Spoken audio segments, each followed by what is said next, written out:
I never thought about it. Can you have an open flame inside the space capsule? What if I'm watching you go up in space? I'm like, oh man, this is awesome. Shaun's going to space. And then all of a sudden I just see big fireball.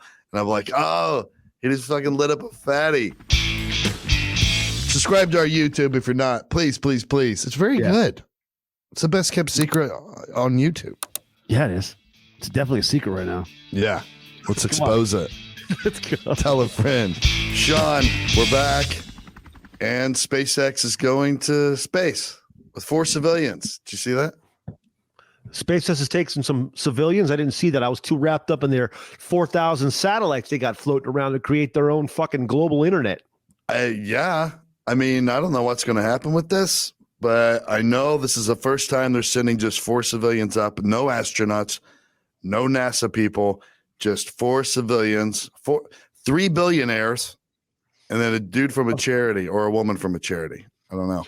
Now, how much are the billionaires forking over for this ride to space? Millions. I won't say exactly how much, but each one forked over millions. There's enough left over. They're giving $100 million to St. Jude's Children's Hospital.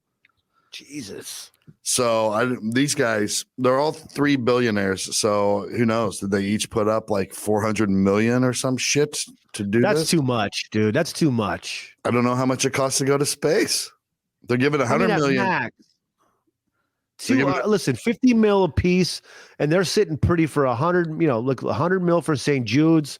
There's 3 of them. It can't cost more than 50 million to take some people to fucking the edge of space and to the edge of the globe and back. That's too much. Yeah, I don't know. And they're having to train them to be like astronauts before they go. The dude that is leading the crew runs some Shift 4 payments. It's just like a payment processing company.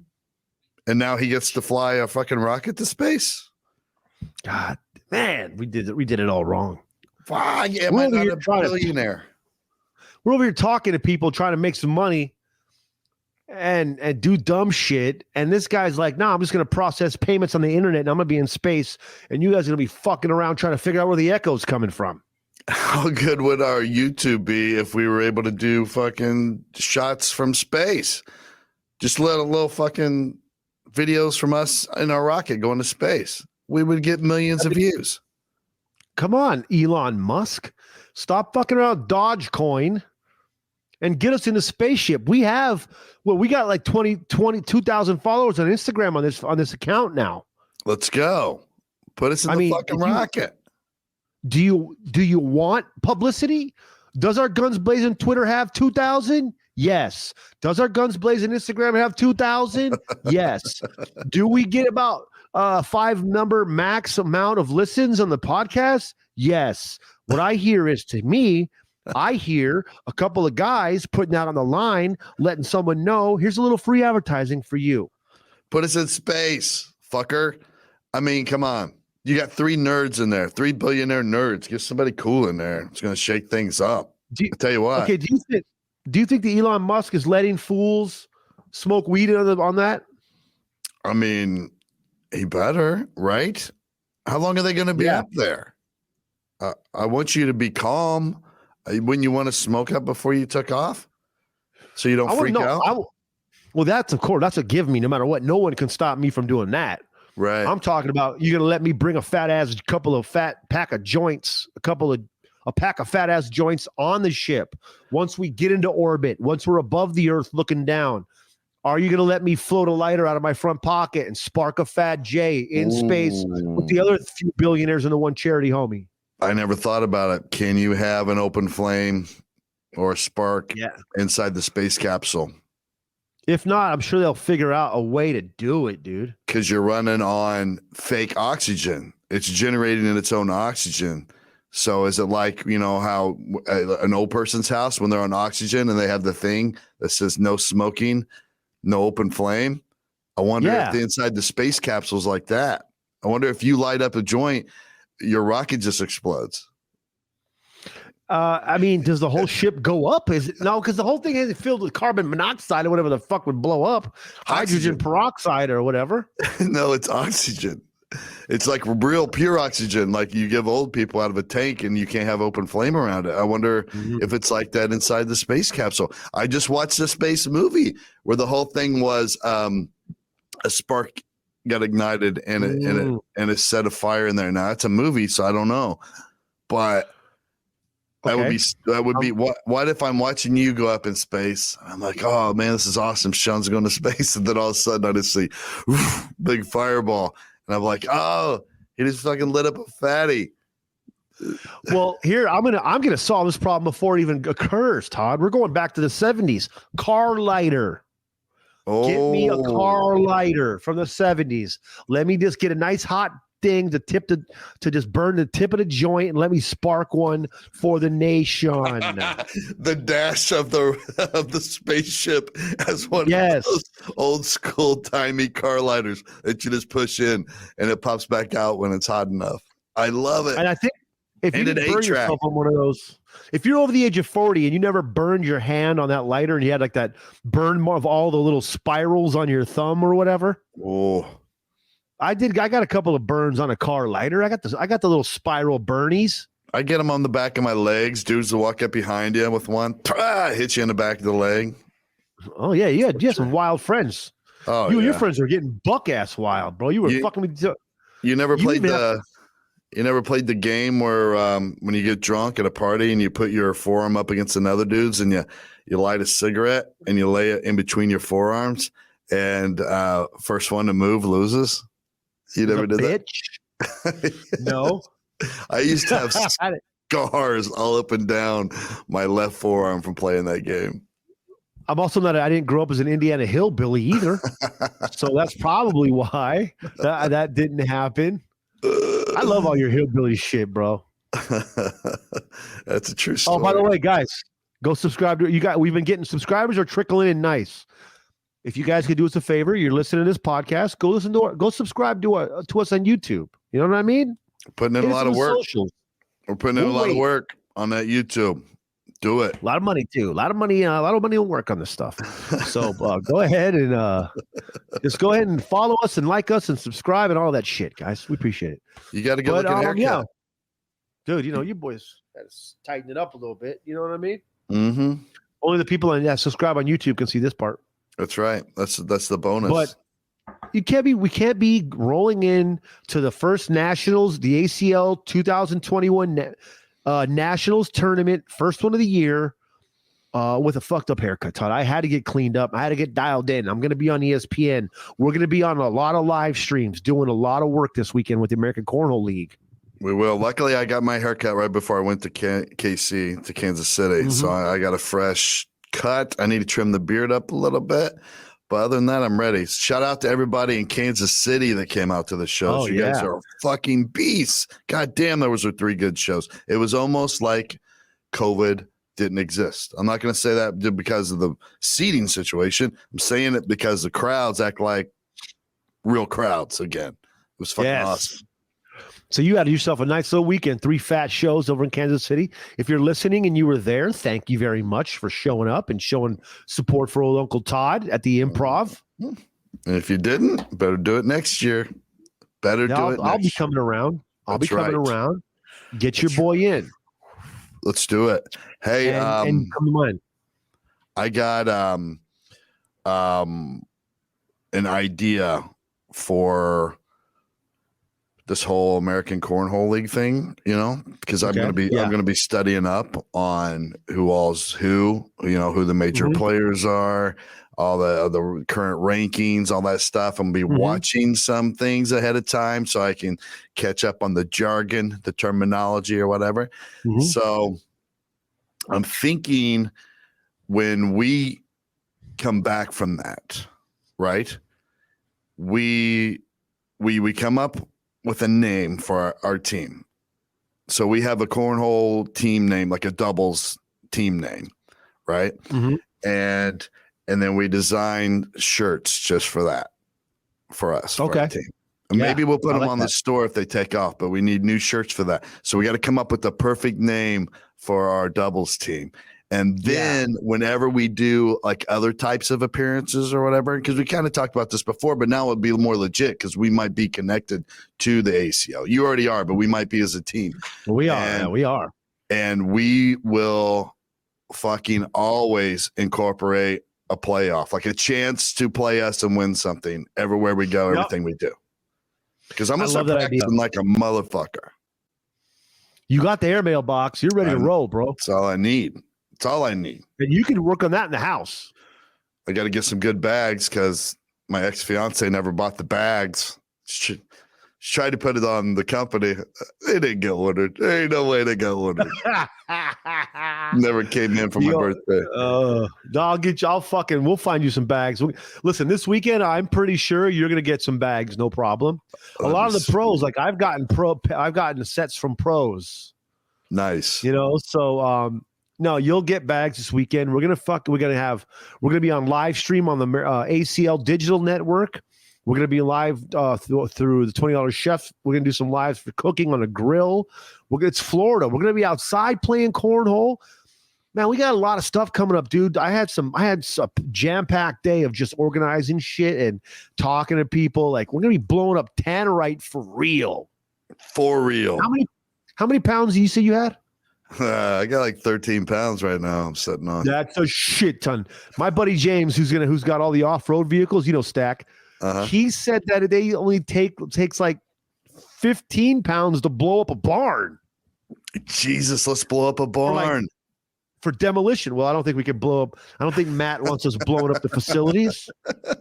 But if anybody has an old barn they want to demo, let us know, bro. Exactly. Hey, definitely. If you have an old barn that we can blow up, we will bring the explosives. Just point us to it. We'll bring the cameras and the explosives. We'll blow your shit. And then I also wanted to talk to you about because look, obviously I smoke a lot of weed, and you've started to dabble more and more. Mm-hmm. Now for the episodes, I've kind of cut back on being completely blasted out of my mind. So I'm a little bit more faster on my feet and shit. I'm not coming in two innings late on everything on this podcast.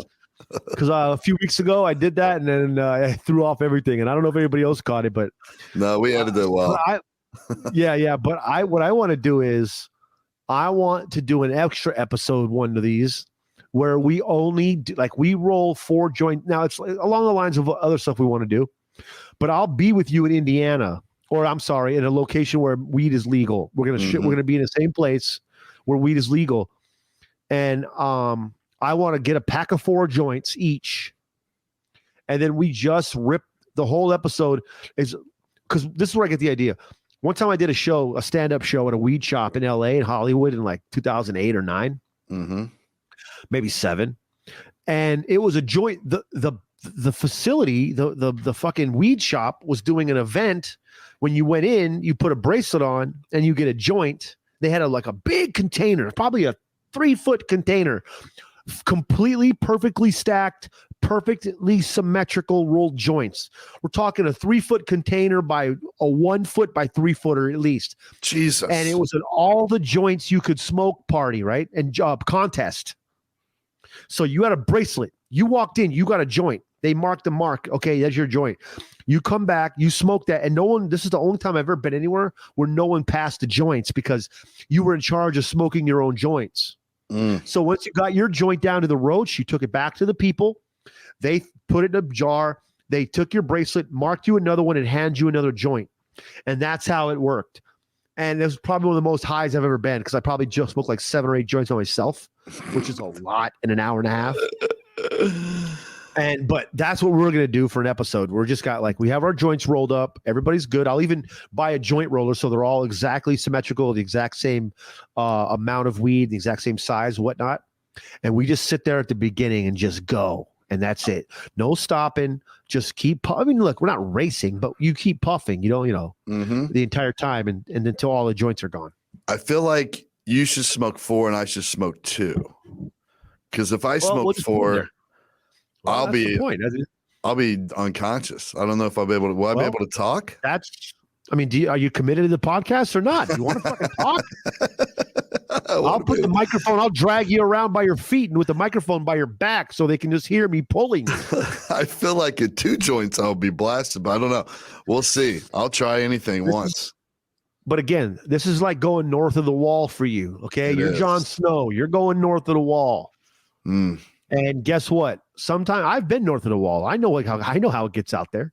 You have to fucking learn too, bro. This is the only way. It's like stoner protocol to go. But I mean, you haven't even hit a gravity bong out of a tub yet with a 5-gallon fucking water jug.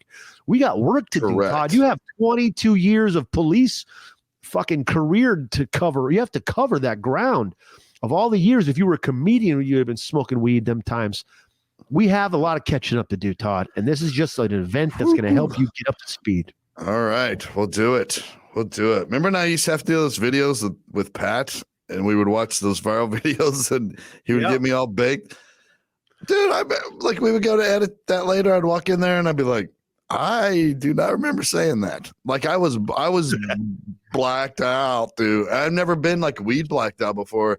It was kind of, you know what's cool about it? Like versus, I mean, you get blacked out on fucking booze, you're done till the next day.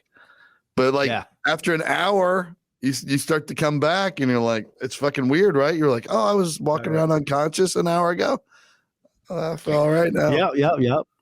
That's it all works out. And weed is very friendly in that way. I mean, you might hear your heart pounding or some other things happening, but it's going to be a good time either way. Just like this weekend in Florida with our guys down there, our boy Jeff will be with us. Hey, listen, once this thing blows up, and we can keep fucking working, Jarrett's going to be with us. But we need to get a lot more income rolling in. We should do a podcast episode in Portland and do meth and heroin. Do it, all at once. Just mix it together. And mushrooms and ecstasy. Just what do they call it? Candy flip? Yeah, something. They call it candy flips. I don't know about the heroin and the crack though. I never knew. I don't know any terms from the heroin and crack world. Yeah. Except for I know Coke world. It's give me the bump ski bumper. You know what I mean? A little key bump ski. I think a speedball used to be heroin and cocaine mixed together. Don't Jesus Christ, hold me to that. Can you imagine? Like back in the day. This is why I think about all the time. If we were like comedians in the early 80s, like you had to do cocaine. I think they all did cocaine, like crazy amounts of cocaine. And then a lot of them did heroin and they just did everything. And then they were all just like dropping dead like flies. Like what a wild thing. Like that doesn't exist now. Like when a comedian dies now, it's just, COVID-19 only. COVID-19. Nah, the comedy world definitely got its shit together. Now you can't. If your agency knows you're doing coke, they might not. If you have a problem with it, like listen, a lot of people doing bumps and shit, whatever. But we're talking. You're waking up. You're hitting rails. You're sipping on fucking plastic bottle vodka, hitting some more rails. Then you run out of drugs, and you got to go through over to Silver Lake and on the other side of Silver Lake to find another 8-ball. They're not. The Pablo Franciscos of the world. The most talented people on earth, they end up falling flat because they let their undisciplined drug use get the best of them. I have a friend who was pretty big in the 80s, and at least like making money wise and getting booked wise. And he said that it was nothing for a club to ask you up front, like, how much do you want in cash? How much do you want in coke? Like your pay wise. So you had the option. You'd be like, oh, no, I'll just take all the cash. But a lot of people were like, no, yeah, I'll take this much coke and then this much in cash. And that's the way it was. Bro. Can you imagine? And they said the green room, some clubs would just lay it out for you in the green room, and it was just on the house. Like, one of my favorite Uncle Joey Diaz stories. I've known Uncle Joey since 2000, 2001. And, he used to come to the Improv all the time. He was a middle act for a while, then he headlined, but mostly he was a middle act at the Improv at that time. and he's a crush, but he would come like one of the waiters at the place had a dope ass house. If you know anything about Tempe, Arizona, he lived across the street from Casey Moore's.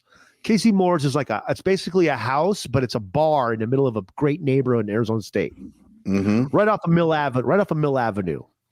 So this guy had this great house, great backyard, lit up well. He was like very flamenco. He had better weed than everybody before anybody had good weed. He was like, tonight's menu, like he'd be at the Improv, like, well, gentlemen, tonight at Max's After Hours, tonight we have a keg of Sierra Nevada Pale Ale, and I have a eighth of Northern Lights. And this is like an 01, bro. And 02. So Joe Diaz used to come party with all the time over there, dude. And he told us a story. He has a famous story about Tommy Davidson at the Miami Improv, and Joey Diaz was middling. And Tommy Davidson, the first night, crushes, and then Whitney and Bobby show up then after the show, and then they go out and they just get cracked out of their mind, I guess. And they're just fucking they don't even, the next day the club's calling Tommy, they can't get a hold of him. Sold out weekend, can't get a hold of him. They're at the hotel banging. Finally, they get a hold of him. They're like, listen, he goes, I can't do the shows. He's too fucked up doing crack and hair, whatever else he was doing with Bobby and Whitney. Anyways, the club basically threatens legal action. Like, dude, we have a showroom of 400 people and 4 more shows of 400 people. Either you fucking do it or you're going to go, like, we're going to sue your ass.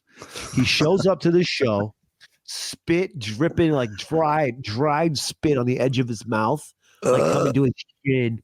Anyways, he breaks down crying on stage, bro.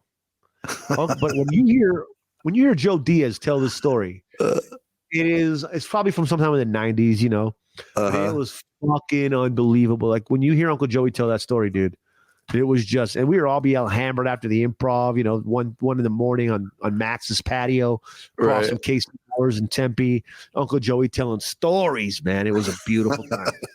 Do you know Rich Voss? I do know him. I don't know him personally that well, but I know him. Yeah. He was telling us a story about, because he used to have a real bad problem, like crack, like crazy. And here they were doing a show somewhere and they wanted crack. So he and the feature made the MC drive them to go get crack.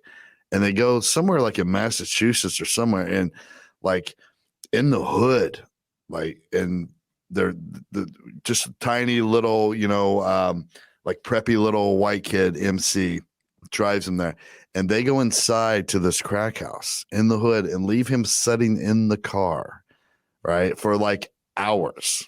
And then finally come back out, and he is losing his mind, this MC. He's like, I'm going to get killed. We're going to get arrested. And it was David Spade was his fucking MC. I was like, shit, because Rich is like, that's beautiful. And they gave him no choice. Like, you're driving us to where we need to go. We're getting crack. And I would love to hear David Spade tell that story, because Rich Voss tells it beautifully. But hey, I was going to ask you this, because you know a lot of comics in California. Do you know Sally Mullins? No, I do not know a person named Sally Mullins. Okay, so this was weird. Last night, Bowers and I got really high. Chris Bowers was here. He went back to California now, but last night was his last night here, so we get really high, and Angie was with us and his lady, and we're sitting on the couch, and we're like, let's get on Prime and let's find the shittiest looking comedy special that some comedian obviously just put up themselves, or they got some local promoter person who got it on Amazon themselves by submitting it themselves, not through a studio or anybody. So we looked for one, and it was called something like Take It Sleazy with Sally Mullins. So we play it, and the opening credits, everything is so bad, so badly produced. And we're like, oh, this is perfect. We're laughing our asses off. Like, oh, this is going to be great. It's going to be so bad. It's going to be fucking hilarious. But I'm only saying, yes, I'm only saying her name because she is fucking hilarious. I was losing my fucking mind. Now, it was one of these things like, She probably has, or the time she made this, she probably had 20 or 25 minutes that just fucking destroy, right? Like anytime she takes that 20 or 25 minutes to stage, destroys. But that's probably all the time she had because she only worked at showcase clubs, on off nights, according to her set. So she wanted 45 minutes. So it's like she kind of wrote a new 20 or 25 minutes to go with that prime stuff. And it was fit in between. So like every fifth or sixth joke was a fucking atom bomb. But in between, you're like, oh, come on. But yeah, I can tell she's one of the funniest people I've ever fucking seen in my life. Like just her persona and the things she says. Like I was dying laughing, not just because I was high. Like these were really good jokes. And her backstory, according to and I'm trying to research it more, but she has a podcast called Porn Mom. And I want us to have her on because we got to find her, because her backstory on the special was that she does granny porn. She's probably in her, I don't know, I'd say late 50s or something. And she does this granny porn, like it's kink stuff, like for fetish, like guys that want to be fucking grandmas. And she says she was a high, like an escort for a long time, or still is when she did this special. I'm assuming it's all true because she has just a podcast called Porn Mom. I have to research her more. Yeah. But she's so funny, dude. We've got to get a hold of her to have her on. And people should watch that. I love it how you found it. Right? Like we literally said, we want to find the worst comedy special you can find. We wanted it to be like when you go to really bad open mic night and sometimes you just laugh your ass off because you're high and people are so bad. Like we wanted one of those kinds of nights. And then and it started off that way and we were like, oh, this is so beautiful. It's so bad. And then all of a sudden she starts dropping these fucking hammers, dude. And I'm like, oh my God, she's awesome. So don't you love that? Like she didn't have the production or anything or even the full set, but she still made it happen. Got it on fucking Amazon Prime, and now you're watching it. I love, right? I would have never found her if she hadn't done that. And you could tell like they shot it on two different nights because the cameras look totally different. And then they like use shots of the crowd from the one night with the other, and it didn't sync up well. But better almost. It is. It was so beautiful, dude, because some of her, a lot of her jokes were so fucking, I wish I could remember one to even tell you right now, but they were so fucking good. I just loved it. Oh, here's one that I really loved. Everybody go find this special. Do us a favor. Go to Prime and I think it's called Take It Sleazy with Sally Mullins. So just type in Sally, Sally, Mullins, Mullins in the search thing and you'll find it. But she had this one joke. She was talking about, she was hanging out with these girls from Hustler one night. She's an escort. She's like, they were trying to teach me the ways, their ways. They were like, hey, we got these guys. Let's get them a bunch of coke. Their dicks won't work. That way we'll still get paid, but we won't have to fuck them. And she goes, why don't you just let me do all the coke and I'll fuck all the guys?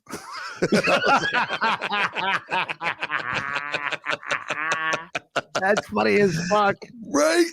She had those for 20 minutes, bro. That's so nice, good. Dude. I just want to meet her so bad. Hearing a woman in that age group say that type of shit is hilarious. Oh, the best. We got to meet her, man. You would love her. We'll start reaching. We'll do a thing. We'll start hitting her up on DM her or something. Yeah. We're going to start having guests. We're just, listen, we wanted to get a nice stretch on our own. This is episode 22. We're just, it's still very young. We're just trying to do our thing and get real fucking dialed in and then unleash guests, And then Chrissy D just texted me and said he won't be able to do nothing for another hour. So, but maybe if you have time, we can still just get a conversation with him, put it on something. Yeah. But I don't know. Yeah, man. Since we talk all this weed stuff, with a lot of traveling, a lot of things happening lately, we haven't been able to do high notes. I think we should get into it. Let's do it. Okay. I'll go first. Okay, hold on. Hey, well, real quick though, can I take a really quick piss? Yeah, take a piss. It'll be a perfect place. This is the time frame. I'll be right back. Because I got it here anyway. I'm back. Back. Todd on pencil drums. And okay, I'll go first because you were really proud of yours. Yours is probably going to be better than mine. But my high note is this is my advice. I've thought about this long and hard. Because people always ask me to use my police advice, like if you had to give advice to criminals how to get away with stuff, and you were to use your police experience, what advice would you give? So here's my advice: if you're thinking about becoming a mule or a drug courier and using your vehicle, fill your trunk full of tennis balls, because drug dogs love tennis balls. That's their reward. When they do what they're supposed to do and find drugs, they lose their mind because they get the tennis ball. You pop open a trunk full of nothing but tennis balls, the dog's going to have a heart attack. Drop dead on the spot. He's going to forget what any drug smells like. Like, fuck your drugs. Fuck your non-paycheck ass giving me. Give me them tennis balls, kid. Here's 1,000 tennis balls. Endless tennis balls. And then their heart explodes. Or they just go crazy. They lose their fucking mind. No more drugs. They're useless as a drug dog after a trunk full of tennis balls. All right, what do you got? This is the kind of podcast you want to listen to. This is the type of shit you learn, man, from a 22-year police veteran. All right, so here's my high note. Is that crime TV has made, listen, a lot of people say that, these crime shows, all this crime TV, it gets us ready to be better criminals, right? Again, though, and in some cases that is true. Some people will become better criminals because they watch all this behind the scenes and how to bob and weave law enforcement. But then there's people out there that never planned on doing crimes, and they don't care how many hot inside crime tips they get to be better criminals. They're never going to be criminals. But I'll tell you this, what crime TV has got me ready for is to be a fucking witness. I am so ready to be a witness. Now, one time, this is a true story. This is what got me thinking about it. I think we actually spoke about this one time. I don't know in what forum. But my lady and myself, we went on a hike, a Lear National Forest or near Lear National Park. And we're on a hike in the daytime. And there's probably a couple up ahead of us. They were ahead of us by maybe 60 yards, 70 yards, But on the way back in the hike, it was just a guy, right? Like, where the fuck did your girl go, bro, on this hike? Like, we ran back into him. Now, at that moment, I clicked right into fucking police crime show TV guy. Like, okay, let's start looking for footprints. What shirt's he wearing? What logo's on the shirt? How tall? Because he kept on doing this number. Like, when you think someone's looking at you and you keep fucking turning around? Because you're fucking paranoid. He kept on looking back at us, and it got to a point where I was at my lady. I was like, "Listen, we need to fall back. Yeah. Something's up with this dude. Like, where the fuck's his lady at? We're on a hike. There's a strong chance we're balls deep in a goddamn murder investigation. We'll be called on to be witnesses. We're going to be called to the stand. We're walking behind Scott Peterson right now. He just fucking threw his wife off a cliff. And guess what? I was taking all the notes. I was ready, bro. If he actually did do something and he called me to the stand and I got called to the stand as a witness, I would have been so ready, bro. And here's my other part. Part two of that is, why, when people are witnesses, why aren't they taking more pride in their story of what they're telling? Why do they got to be confined to that little box on the witness stand? I'm going to be like, listen, Your Honor, attorneys, do you mind if I have the floor? I want to act this out. Give me the whole floor. Don't confine me to this box. Do you want to crack this case wide open or not, my man? Can I have the floor? I can see the judge and the attorney like, oh, I guess you could fucking have the floor. You're the witness. You're the star witness. What if you just take it on your own accord? You walk up there, you sit down in the box, and you grab the mic that's in the little mic stand, just like when you take the stage and take it out of the mic stand, and you just take the mic out and just walk around with it. Start walking all around. Yeah. Start engaging the left side of the room, right side of the room. And then he asks you a question. You go, it's funny you asked that. You grab the mic off, and then you fucking walk out onto the main floor. I was there at Lear Park with my lady. You'll call her to the stand as well. Our suspect, 6'2", roughly about 50 yards out. I have pretty good experience with a young lady, blonde. I'd say about 5'5". At roughly 550, the hike started. Like, I would be so fucking detailed. I am so ready to be a witness. And then it just like at that point, I want to go start combing through the whole courtroom, bro. I want to start telling everybody what they're up to, what they're doing wrong. Like, one thing that the world has to understand is that the internet has made us all experts. And that is us. I'm a fucking expert. You're an expert. I'll tell the judge what he's up to, what he's doing wrong, until the fucking bailiff, the lady doing the typing, the weird guy in the back corner that's probably with the real people who did the murder, and he's just keeping track on it. Like, everybody, dude, the jury, juror 7, what's your deal? I'll fucking check the whole office, the whole operation. I'm from the internet age now, and guess what? We're experts in everything. We're forensic scientists. We're fucking prosecutors. We're defense attorneys. We're judges. Let's go. We're educated now. You know what? There's something on that topic.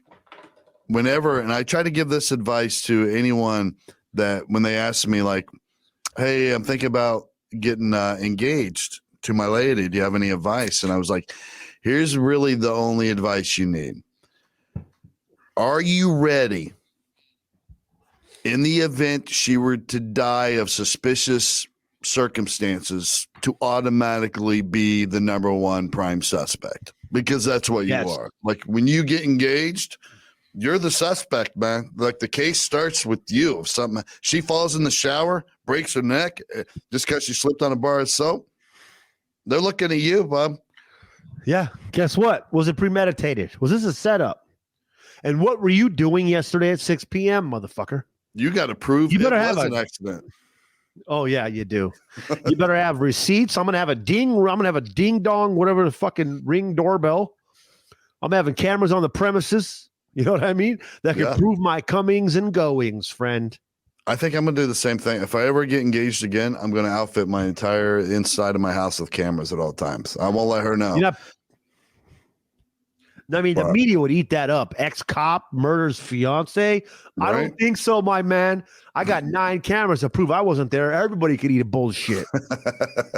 I'm going to keep a little tracking device. I'll just make sure that my location services are on all the time on my phone. I'll just keep checking in places. Sir. Yes, sir. You're not pinning you're not pinning nothing on me because some random serial killer had to be going for a hike in my neighborhood. Well, I ran a 7-Eleven and then he fucking murdered, someone gets murdered and then I show back up on the scene and then the cops show up. Excuse me. I want to constantly take little videos of my phone everywhere I go and be like, okay, I'm at 5th and Main right now in front of the Star Bank. Just to keep every day. 5:54 p.m. Central Time. Because they always ask you, where were you on February 9th between 11 p.m. and 5 a.m.? And that might be months down the road. I don't fucking know, bro. Like, I barely know what I did yesterday. Yeah. Like, why are you asking me? But then I'll go, let me go to the February folder. Okay. And then the 14th folder within that, let me look through I was in front of the Star Bank. That's where I was. Yeah. On 5th and Main. On 5th and Main. So go fuck yourself. You guys mind if I get? Hey, you guys validate? Hey, that's just listen. It's called people. If you're listening to this, it's called crossing your T's and dotting your I's. Okay, that's all it is. CYA. Cover yo ass. You got a digital footprint right here. Use it. Oh shit! People that turn their location services off because they think they're being clever. I'm telling you right now. Don't pay to be clever, bro. No, if you don't do shit wrong, leave everything on. I want you to know where I was. I know I don't go around murdering people, especially my fiancés. Yeah. I don't got time for that, bro. I'll just rather just end it and just keep it moving, cry for a few months. You know what I mean? Oh yeah. Absolutely. Sentence me to 4 months of fucking tears. That's it. That's my sentence. I could be sad and not fucking murder somebody. I'll be real sad, bro. Just go to sleep, just rub one out and go. And that's a wrap, bro. Oh shit! That's fucking it. How do people think they can get away with murdering their fiancés and their spouse? Bro. They never get away with it. I mean, it's not 1950. I get it. Back in the day, before DNA and shit, and then before tracking phones and all that stuff, you could get away with it. But nowadays, dude, back in that's one thing about 1041. When I was doing the true crime stories, I loved the fact that back in the day, like way back in the day, you could fucking murder. You could just walk up in the street and stab somebody right in the street, dead to rights. You're covered in blood, whatever. Just go get in your jalopy, drive to a new city, and just tell everybody, I'm not Shaun Latham anymore. Now I'm Dell Roberts. And that's all you had to do to take on a new persona. You just would drive to another part of the country and just rent a little apartment and say, now I'm Dell Roberts. And you were Dell Roberts for the rest of your life. You go in to get a license. What's your name? You're at your favorite little new North Dakotan fucking dive bar. You walk in, the whole place goes, fucking Dale's here. And that was the wrap on that. Yeah. I mean, people weren't taking pictures of you back then. None of that shit. Like, it was so easy to get away with murder. But nowadays, anybody right now, like, if you're listening to this and you're thinking about killing your spouse, don't fucking do it, bro. Like, you're going to get caught. Just move out, bro. Call it a clean slate. Move out, kid. It's not worth it, man. It's just, it's all going to go away. Like, imagine all the relationships you've had that were not good, that you lived through, and now you don't give a flying fuck about or never think about. That's what's going to happen here. Mm-hmm. Don't kill nobody, man. You'll go to prison forever. It's not worth it. Oh. Plus, killing people's bad. Let's stop killing people. It's bad. Yeah. This is a very if Todd and I are going, did you see how I corrected myself so I sound more professional for this fake PSA? Yeah, I like it. Now, if Todd and I have any message to our listeners, it's that we're very anti-murder. We're very anti-murder. Now, I'm about murder shows. Mm-hmm. I like good murder story. Yeah, good murder story. I like murdering on stage. I love murdering on stage. Love killing on stage. Yeah, I just don't. I don't like real life murder. Yeah, I'm not gonna murder. Don't murder. If you want to hang out with us ever after a show or when we see you, you better not be a murderer, because we will not hang out with you. I'm not going to come to your trial. I'm not going to come visit you after you've been convicted. We aren't homies, and we don't condone murder. Let that be known. We're taking a hard stance right now. We're drawing a line in the sand, friends. Mm-hmm. And guess what? On this side, it's don't murder. This can be very controversial by us to say this. I mean, yeah, we're going out on a limb. We're definitely right now alienating everyone that is a murderer or a fan of those who do murder. But we're going to take a hard stance right now and say, well, we may be the first podcast to ever do this. I don't know. We'd have to look. Pretty sure we're an elite unit. But we're going to stick to our guns and say we are against murder. Mm-hmm. We will not associate with you if you murder. And if we see you murder, we're going to tell. Now, if you were a murderer that murdered other gangsters and then you went to the FBI, and after you flipped and you gave information and then they were going to fucking kill you anyway, so fuck them, and so you ratted them out, and then you ended up doing time and then you got out, we could be friends with you if you're a murderer. Yes. If you're, we're not lumping in hitman. If you were a hitman, who only murdered other bad people, who deserved it, Dexter, Vito, our boy, like then we're not lumping you in that category. We're not just painting with a broad brush up here. Yes. We're being very specific. Small brush tips in this show. We don't want brush tips. We're against good people murder. We don't. Mm-hmm. We're very anti good people murder. Don't murder good people.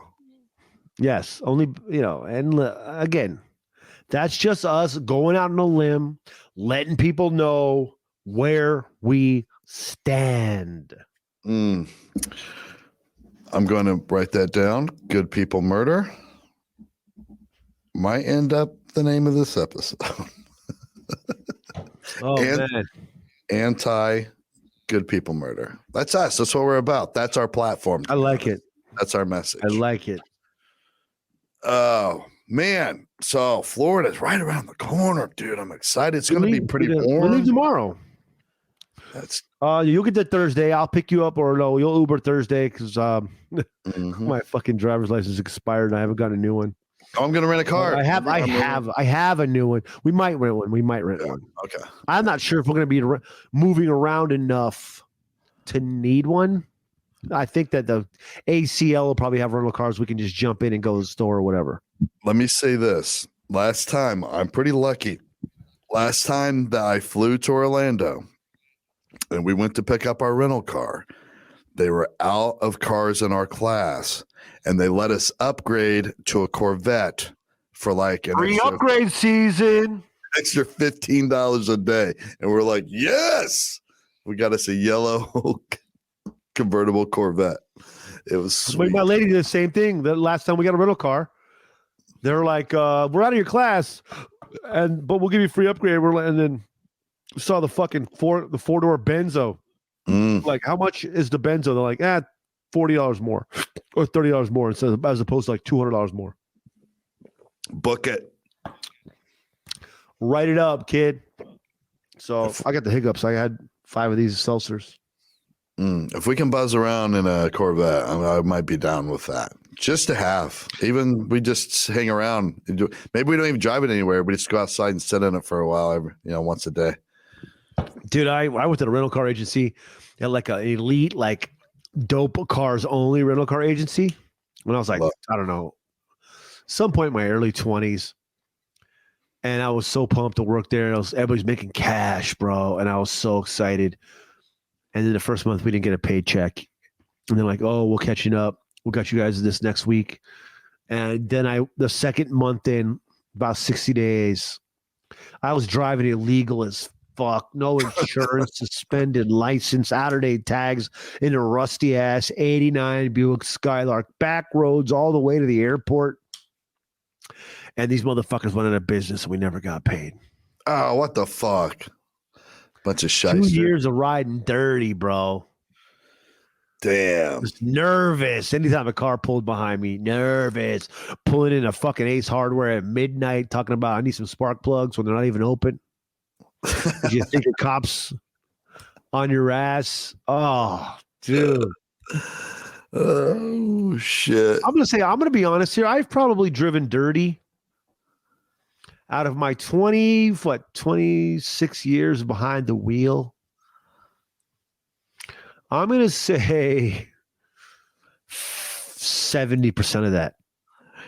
You're like BT, our boy BT. I don't think he's ever had a license that I know of. And he has like a motorcycle and a truck. And you just put him on blast. You might want to take that part out. Because now I'm good. I got insurance. My tags are good for 2 years. I'm all up to date. Now I'm gravy, but yeah. He talks about it because here's what he did to me one time. I go to open for him, right? And it was a Yoder gig, one of those Yoder runs where they take you through Michigan, Wisconsin, whatever. So we were at some show that's in a bar within a hotel, but it was a cool bar with a patio that opened up to this big lake and shit. And I probably had 20 minutes to my name, maybe 20 minutes. I was new. It's like one of my first feature gigs. So I go there. I'm only supposed to do 20 minutes, and then BT's supposed to do the rest. Well, we didn't go together. He's driving some other place. I drove from home, and comes time for me to wrap up. I'm not seeing him. And then I see the manager in the back of the room giving me, the signal for stretch it out. Stretch. Mm-hmm. So I'm like, okay. So I don't do my closer yet. I start doing a few more like other things I was working on or whatever. And then I do my closer and I'm like, okay, thanks everybody. And the manager's like, no. Stretch. And I'm like, stretch. I've been up here for like 30 minutes. I'm out of everything. I went through my notebook. Nothing.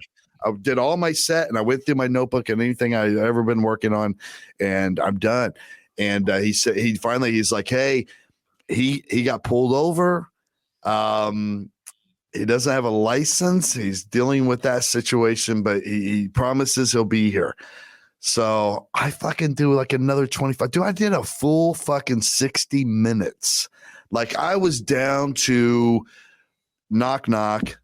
Who's there? Like I was down to that shit. I told street jokes, any street joke I could remember, whatever. I'm a new comic. I don't even have savvy to be handling this situation. And then finally, this motherfucker shows up. He got pulled over. His license had been suspended. He didn't have a current license, but he ended up talking to that cop into letting him go. And fucking shows up fucking 45 minutes late to the gig. And I was soaked in sweat.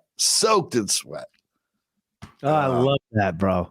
I love when you just got to put the pressure on. By the way, RIP to Screech. No, Dustin Diamond. Bob Barker died. Oh, Bob Barker died. What did he die from? He got hit by a brand new car. I don't know why I pulled out of my ass. I just thought of it. I was like, oh, I just want to say something really stupid. I thought you were going to say Screech because Screech died. I didn't even know. He should die, bro. Screech. I think a lot of people are paying respects to Screech. But I know Screech had a troubled life, but I know towards the end there he stabbed somebody, some shit popped off. I don't really know. I'm just down the middle, like, hey, thanks for what you did, Screech. But I don't know what he didn't do, so I wouldn't people might know the real story that Screech killed a kid. We don't know. Like the Screech might be one of the guys that disagrees with us about this podcast being anti-murder. Mm-hmm. But I don't know the story, so I can't. I know that he did box Todd. What's his name from Different Strokes? Todd Bridges. Todd Bridges, and that was pretty hilarious to watch. Mm-hmm. He did win, I will say. That was very hilarious to watch. Todd Bridges shouldn't be fighting anybody, but neither should Screech. But Screech, Dustin Diamond. Bad reputation as a comic. I bet you know what? Yeah, I give him credit. He was a child star. I mean, he killed it on Saved by the Bell. That was a huge ass show. I mean, he had a good run. I hope that at some level, at one point, he got at least make out sesh with Lisa Turtle, bro. Dude, you know that he backstage make out sesh. Come on, Lisa Turtle. It's me, fucking Screech. If we saw the women that he's been with in his life, I would throw up, like because just being Screech, what you can get, and it's. Do you think he cleaned house? Oh yeah, maybe not at the very end, but soon after when he was like a 16, 17-year-old dude and he's Screech, yeah, he had to be. I mean, for one, he's rich as fuck, and two, he's Screech. Everybody wants a story. Everybody wants to go tell their friend they fuck Screech. Back then, I blew him. I'm not gonna lie. I blew him. I opened for him and I sucked him off. Just kidding. But it's funny to say it. Chris Bowers knows him pretty well. He did quite a few shows with him back in the day. Oh yeah, that's pretty cool, man. Yeah, it was a nice little fun episode here, Todd. I enjoyed it. It was, brother. It was. Everybody, go to the website as usual. Check out everything. That's all things Guns Blazin. Maybe you want to look at the Patreon. Maybe you want to check out the merch store. Maybe you want to check out the new YouTube. Do all that. Follow us on social media. The Patreon party does pop off on June 17th. So you have to sign up this month to be eligible. June 12th. June 12th, sorry. Yeah, you're right. Because we got to cut it off somewhere because you can't just sign up like the week before and then get an instant invite. So sign up by February 12th as a Black Ops member to get a guaranteed invite. You got to do that by the end of this month. So, bro, time for that for the backyard barbecue. Let's go to Florida, buddy. Let's go have some fun. Let's do it. Go to Florida. Let's live our best life this weekend. Let's get started on this cornhole domination. I can't wait. No one, and I want all the people listening to this, if you're still listening, just to know in your brain, no matter how good you are at cornhole, you and your best partner don't stand a chance against me and Uncle Todd. We're going to fucking smoke you. You're going to get smoked. You're like the blunt. Or you're like a blunt. We're going to blaze you up and we're going to flick your little roach ass off to the side of the street after we smoke you. And that's what's going to happen. So don't even try to don't come at us. You're going to come out strong. I get it. You're the best in your friend group, whatever. You're going to come out strong. But in the end, all I want you to do before you do that is watch Tombstone and go to the one scene where Billy Bob Thornton's character stands up and tries to square off against Wyatt Earp and gets smacked the fuck down and carried out by Easier. Because that's what's going on. Yes, sir. Yes, sir. Hey, love you, buddy. Love you, man.